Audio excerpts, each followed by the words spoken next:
अस्सलामुअलैकुम तमाम दोस्त, कैसे हैं? ठीक हैं? मैं उम्मीद करता हूं आप ठीक हैं। मैं भी अल्लाह की रहमत से ठीक हूं। व्यूवर्स, मैं जरगाम अली खान आपकी खिदमत में हाजिर हूं और आप देख रहे हैं स्वर्टीज। आज का मेरा बहुत ही खूबसूरत टॉपिक है। गज़ल किसी तारफ़ की मोहताज नहीं, अब के हम बिछड़े तो शायद कभी ख्वाबों में मिले। मुझे एक मेरे बहुत ही प्यारे दोस्त हैं जिन्होंने फरमाइश की, जी प्लीज़ इस गज़ल पे हमें एक वीडियो बना दें और इसके कोमल तीवर सुरों पे रोशनी डालते हुए साथ ही इसके राग के मुतल्लिक भी कुछ बताएं। तो आज का टॉपिक बहुत ही खूबसूरत है। इसी तरह की वीडियो देखने के लिए हमारे चैनल को सब्सक्राइब कर लें, बेल आइकन के बटन को प्रेस कर लें ताकि हमारी हर आने वाली वीडियो आप तक आसानी के साथ पहुंच सके। तो व्यूअर्स, सबसे पहले मैं आपको ये एक बात बताता चलूं कि चंद दोस्त हैं जो कहते हैं जी ये राग कैसे बन गया। कोई उस्ताद थे तो उनका सुरमंडल का सुर अप या डाउन हुआ तो ये एक नई शक्ल बन गई, तो फिर उन्होंने ये राग बना दिया। ऐसी बिल्कुल भी कोई बात नहीं है। जो 12 सुर हैं ये मेरे खुदा की तरफ से खलक हुए हैं और ये अपनी जगह पे बरकरार हैं। ये किसी की सुरमंडल की तार के अप डाउन होने के मोहताज नहीं है। पहली तो ये बात क्लियर हो गई। दूसरी बात, ये एक प्रॉपर राग है।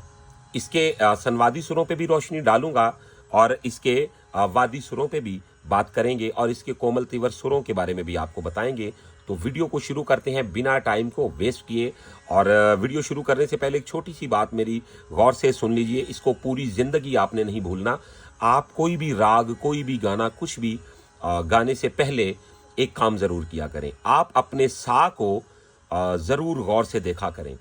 ठीक है, मिसाल के तौर पे एक बार आप अपने सा को जब पहचान लेते हैं तो फिर आपको ग्राउंड नजर आना शुरू हो जाती है। ये वो मेरे दोस्त, वो भाई जो गाना सीख रहे हैं, उनके लिए ये बात बहुत ही लाजम है, क्योंकि अगर वो अपने सा को नहीं पहचानेंगे तो दूसरे सुरों को वो उनकी प्रॉपर जगह पे एडजस्ट नहीं कर पाएंगे। ठीक है, तो अलाप को कैसे करना है इसके पहले यहां से बात को शुरू करते हैं।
अब आपने गौर किया कि जब हमने इसके सा को देखा, उसके बाद ऊपर नीचे सभी सुरों को एक बिल्कुल मेज़ान में देखा हमने, तो उसके साथ क्या हुआ कि राग हाजिर हो गया।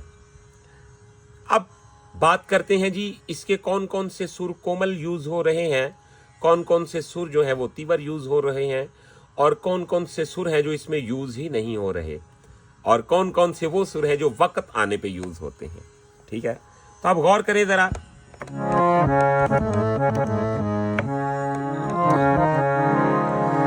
सारे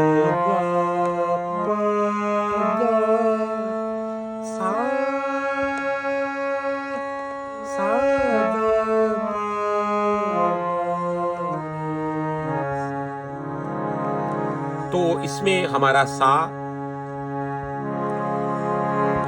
रेखब जो है वो हमारा तीवर यूज हो रहा है, गंधार भी हमारा तीवर यूज हो रहा है, पंचम और धेवत कोमल और सा फिर, ठीक है। तो मध्यम का और निखाद का इसमें इस्तेमाल नहीं हो रहा, ठीक है। अब जरा गौर करें,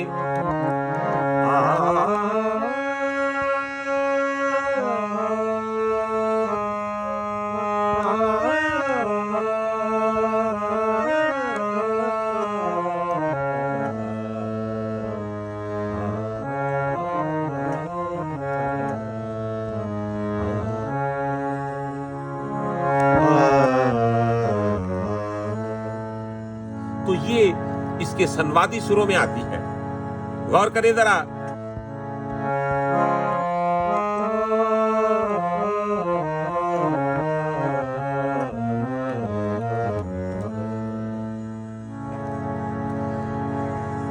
आप यकीन माने कि वो शक्लें हैं, ज्यादातर तो यहां तक जुस्तजू बहुत कम लोगों ने की, अगर किसी ने की भी तो फिर ये बहुत ही मुश्किल से यहां तक उसको लेके गए।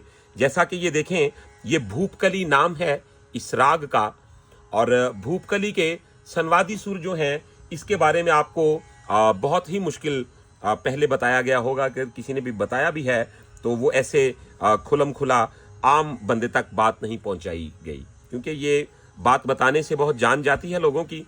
तो जरा गौर कर लें जी, ये भी बता देता हूं कि इसके सुर कौन से बनते हैं जो संवादी में आ जाते हैं। गौर कीजिए, सारे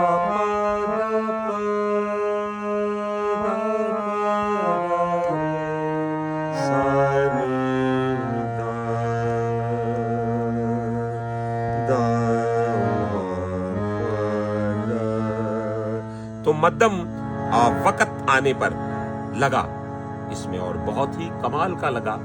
आप देख रहे हैं क्या जच के लगा, और इसका जो धेवत तीवर है वो भी इसके संवादी सुरों में यूज होता है।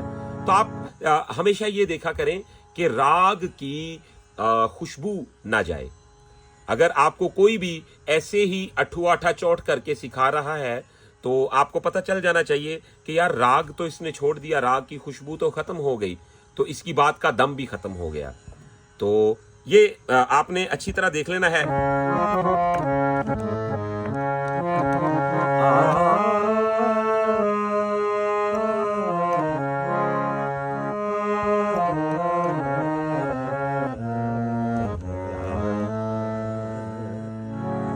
अगर यही मैं ऊपर से लगाने की कोशिश करता मध्यम को, तो क्या होना था, इसका जो बेड़ा गर्क हो जाना था, क्योंकि राग के मिजाज के मुताबिक सुर लगता है, ठीक है। राग का मतलब क्या है, एक चलन, तो उस चलन को बरकरार रखना ही काम है। अगर आप उस चलन को बरकरार नहीं रखते तो फिर ये आप बात जान लें कि आपने कोई अपना ही सिस्टम चलाया हुआ है।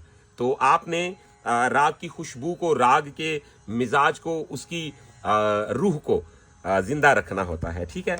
तो अब जरा आगे बढ़ते हैं। अब के सारे